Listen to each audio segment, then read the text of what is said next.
미국이 오는 8월 1일부터 전 세계 교역 대상국을 상대로 상호관세 부과할 예정인 가운데 앞서 말씀드린 것처럼 우리나라의 협상단 트럼프 미국 대통령과 전격 면담 갖고 관세율을 15% 확정을 지었는데요. 자세한 내용 미국 현지의 특파원 연결해서 알아보겠습니다. 뉴욕 특파원 연결을 합니다. 김종학 특파원 자세한 내용 전달해 주시죠. 네, 미국 워싱턴 DC에서 이틀째 협상을 진행해 우리나라 통상협상단이 당초 일정보다 앞당겨 미국과 상호관세 전격 합의했습니다. 도널드 트럼프 대통령은 이날 오후 6시 16분쯤 자신의 소셜미디어 트루스 소셜에 직접 글을 올려서 대한민국과 완전한 무역협정을 체결하게 되었다 하면서 미국이 소유한 투자 분야에 3,500억 달러를 지급할 것이라고 밝혔습니다. 트럼프 대통령은 미국의 액화 천연가스를 비롯한 에너지 1,000억 달러 구매도 추가로 약속을 받았다면서 이재명 대통령이 2주 안에 백악관을 찾아 정상회담을 갖고 공식 발표하겠다고 말했습니다. 트럼프 대통령은 이번 발표와 함께 한국이 미국과 무역을 전면 개방하고 미국산 자동차와 트럭, 농산물 등을 전면 수입하기로 했다면서 15%의 관세를 부과하겠다고 말했습니다. 당초 이날 오전까지만 해도 구윤철 부총리에 비한 기획재정부 장관이 워싱턴 DC에서 하워드 러트닉 상무장관과 협상을 벌인 뒤 하루 뒤, 그러니까 우리 시간으로 오늘 밤까지 추가 협상을 할 가능성에 무게가 실려왔습니다. 또 월스트리트 저널 등에 따르면 당초 하워드 러트닉 장관은 지난 주말 스코틀랜드까지 날아간 김정관 산업통상자원부 장관과 회담하면서 최선이자 최종적인 협상안이 필요하다고 요구하면서 협상 내내 상당한 압박을 받아왔습니다.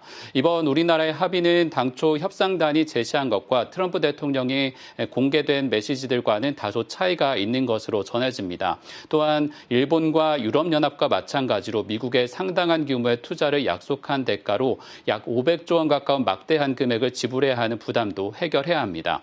우리나라는 이번 협상에 물꼬를 트기 위해 미국의 조선업 부활을 지원하기 위한 명목의 정책 제안을 사전에 제시해왔고 이재용 삼성전자 회장과 김동관 한화그룹 부회장 등 재계 관계자들이 워싱턴 DC를 찾아서 지원을 이어왔습니다.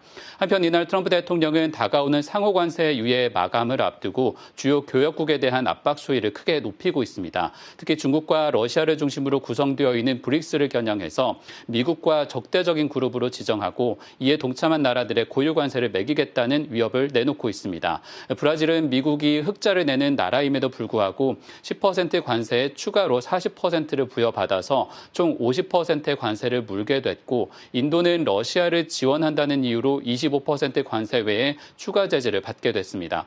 트럼프 대통령은 이날 주택대출 개혁법안 서명을 한 뒤 미국 제조업에 필요한 구리 원재료에 대해서는 관세 부과를 면제하는 대신에 반가공한 구리 파생 상품에 대해서만 1일부터 50%의 관세를 매긴다고 발표하기도 했습니다. 이 여파로 이날 런던 금속선물거래소에서 구리값이 20% 가까이 폭락하는 등 시장의 후유증도 이어졌습니다. 상호관세 마지막 날을 앞두고 전격 주요 교역국의 하한선인 15% 합의에 우리나라도 진입한 가운데 이번 관세 전쟁은 이제 최대 고비인 중국과 미국의 협상으로 시선이 쏠리고 있습니다. 오는 10일 상호관세 유예 연장 여부에 달려 있는데 중국 측의 유예 연장 기대와 다르게 미국 측은 이날도 이렇다 할 구체적인 언급을 내놓지 않으면서 전 세계 금융시장에 이번 협상의 막판 변수가 될 전망입니다. 지금까지 뉴욕에서 전해드렸습니다.